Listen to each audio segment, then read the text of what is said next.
Perhatian tuan-tuan, perhatian tuan-tuan. Bagi melaksanakan perintah sekatan COVID-19, tuan-tuan dikendaki menyelesaikan urusan dengan keadaan segera.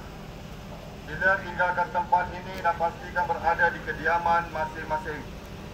Tinggalkan tempat ini setelah urusan selesai dan pastikan tuan-tuan memakai mask dan berada di kediaman masing-masing. Sekian, terima kasih.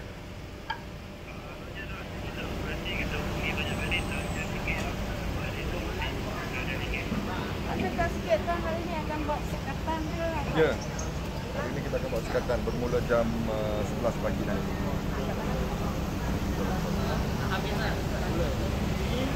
Boleh.